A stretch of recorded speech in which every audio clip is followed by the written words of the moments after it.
Pasti. Hari ini kita akan belajar tentang PPKN. Sudah dibuka bukunya? Sudah. Apa yang kamu ketahui tentang gambar di depan? Terlambat. Akibat dari apa dihukum? Terlambat. Melanggar peraturan. Mengapa di setiap peraturan ada sanksinya? Kenapa? Karena peraturan ini sudah ditetapkan, betul. Contoh-contoh peraturan yang ada di sekolah coba sebutkan. Disiplinan apa? Pakaian yang rapi, terus rapi, terus ada ini Kantong tempe coret. kantong tempe coret. Sepatu, Bu. Sepatu kumaha? Ulangnya Ulangnya bodas. Apakah diperbolehkan memakai sendal? Tidak. Apabila melanggar, mereka akan mendapatkan sanksi. Dan tujuan pembelajaran hari ini, kita diharapkan mampu menumbuhkan kesadaran keimanan, bertakwa dan rasa syukur kepada Allah atas aturan-aturan yang sudah berlaku, karena aturan itu dibuat untuk kita, untuk pedoman hidup kita, untuk kedamaian hidup, untuk keberlangsungan hidup. Yang kedua, mampu berperilaku disiplin sesuai aturan yang ditetapkan dalam lingkungan. Lingkungan mana saja, di rumah pasti ada aturan, di sekolah pasti ada aturan, di pondok pesantren juga ada aturan. Di setiap lingkungan yang kita pijaki pasti memiliki aturan. Contohnya, ketika kamu berjalan berangkat dari pesantren atau dari rumah, kalian harus berada dalam posisi kanan atau kiri? Kanan. Kanan itu materi yang akan kita bahas tentang makna tata peraturan perundang-undangan. Antara lain di dalam bab ini ada 3 poin pokok atau submateri. Yang pertama tentang makna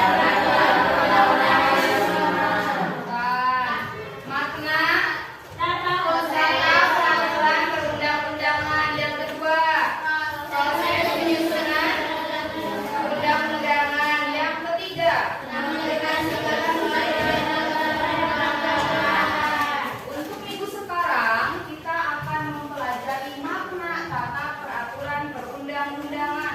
Sebelum undang-undangan sudah disahkan oleh negara dalam aturan Undang-Undang Nomor 12 Tahun 2011 tentang secara tertulis tentang peraturan perundang-undangan yang berbunyi, peraturan perundang-undangan adalah peraturan tertulis yang memuat norma hukum. Apa itu norma? Norma adalah peraturan atau aturan yang mengikat dan disahkan oleh lembaga atau pejabat yang berwenang. Pejabat yang berwenang atau negara yang berwenang atau lembaga negara yang berwenang untuk mensahkan peraturan perundang-undangan adalah badan legislatif, di mana badan legislatif berfungsi sebagai satu membentuk dan merumuskan peraturan perundang-undangan sesuai yang berlaku dan menyesuaikan zaman dalam suatu lingkungan. Jadi peraturan itu dibuat harus sesuai dengan lingkungan dan harus sesuai dengan zaman. Dan yang terdapat dalam badan legislatif antara lain satu, badan legislatif non wae. Badan legislatif non wae kan peraturan atau pemerintahan negara itu ada 3 bagian. Ada eksekutif, ada legislatif, dan ada yudikatif. Legislatif tugasnya untuk merumuskan undang-undang atau aturan yang dibutuhkan dalam suatu lingkungan menurut perkembangan zaman. Sedangkan eksekutif adalah badan yang menjalankan program-program aturan-aturan yang sudah disahkan. Sedangkan yudikatif adalah peraturan atau pertahanan orang atau badan yang mempertahankan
Menurut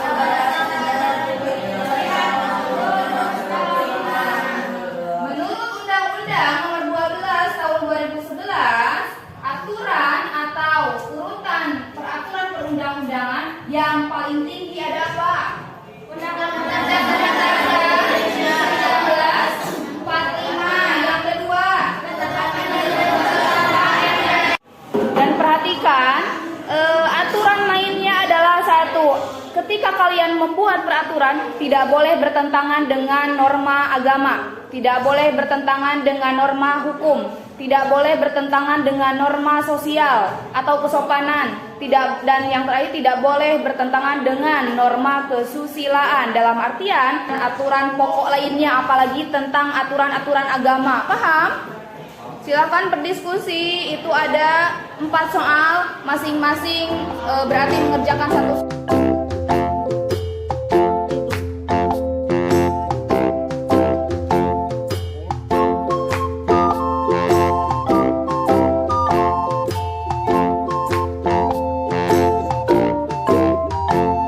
The itsy bitsy spider went up the water spout.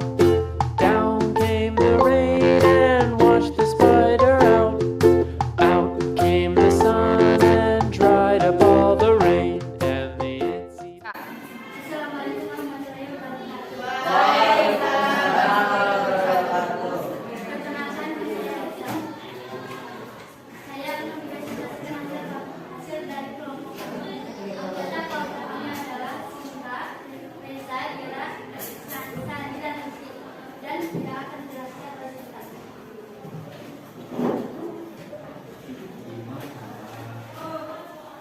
Peraturan yang dibuat oleh kelompok kami yaitu: 1. Jika meminjam sesuatu barang, pulpen, tablet, atau yang lain harus dikembalikan. Sanksinya adalah jika menghilangkan atau tidak mengembalikan barangnya harus mengganti dan membeli kembali barangnya. 2. Tidak boleh mengotori kelas atau memakai sepatu ke dalam kelas. Sanksinya jika mengotori kelas harus membersihkan kelas kembali. 3. Tidak berkata kasar. Sanksinya adalah denda 5.000. 4. Tidak tidur di jam pelajaran atau ketika ada guru. Sanksinya mengulang kembali materi pelajaran yang dijelaskan oleh guru. 5. Tidak boleh memakai kerudung segi 4 alat. Dendanya yaitu denda 2.000. 6. Tidak boleh jajan di jam pelajaran. Sanksinya harus membagi jajanan yang dibeli. 7. Tidak boleh mengerjakan PR di kelas, apalagi menyontek di kelas. Sanksinya diskor selama 1 jam pelajaran. Apakah ada yang ingin bertanya? Apakah ada yang mau bertanya? Saya. Silahkan. Lingga.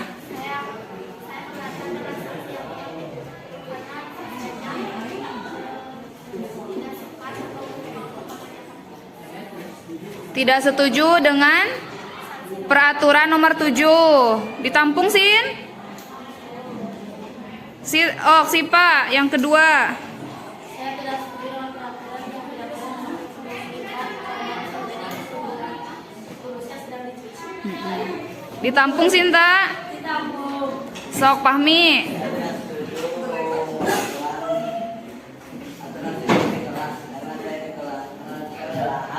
Oh, aturan tidur di kelas. Terus Raipan mau bertanya.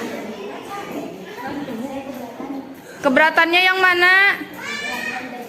Peraturan jajan. Oke. Silahkan untuk kelompok Sinta mendiskusikan dengan kelompoknya. Jajan di jam pelajaran kecuali sudah dapat izin dari guru. Untuk peraturan tidak boleh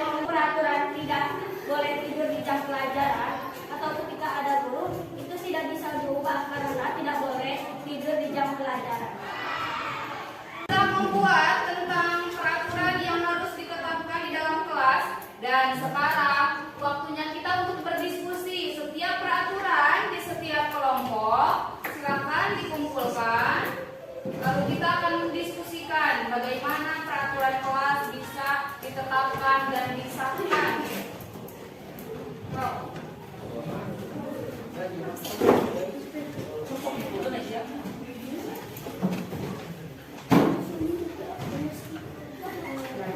Tidak boleh makan saat ada guru, sama tidak dengan jajan?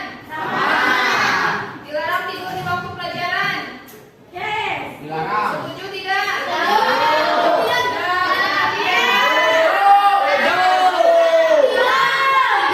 Tidak boleh ya. Tapi setuju tapi. Materi yang sedang dijelaskan. Menjelaskan materi yang sedang dipelajari. Terus, silakan simpulan hari ini. Setiap lingkungan atau wilayah pasti memiliki aturan dan aturan tersebut pasti sudah disepakati oleh masyarakat dan peraturan itu akan disampaikan oleh sanksi. Ya, jadi kesimpulannya, setiap lingkungan atau wilayah yang kita tempati pasti memiliki aturan dan aturan itu pasti dibuat secara sadar oleh masyarakat yang ada di sekitar dan pasti akan ada sanksi apabila dilanggar.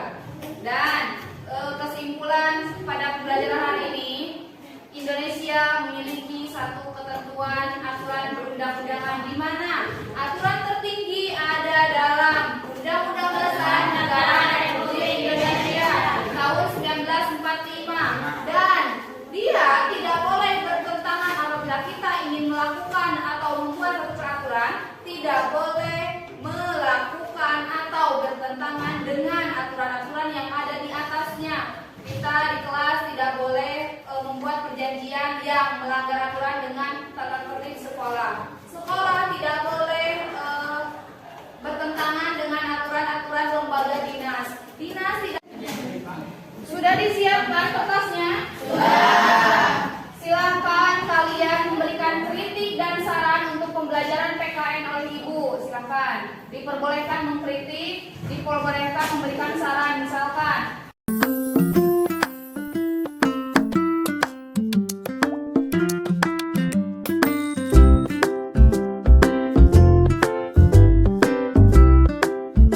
untuk memperdalam materi, kalian lihat nomor halaman 44 di buku modul kalian.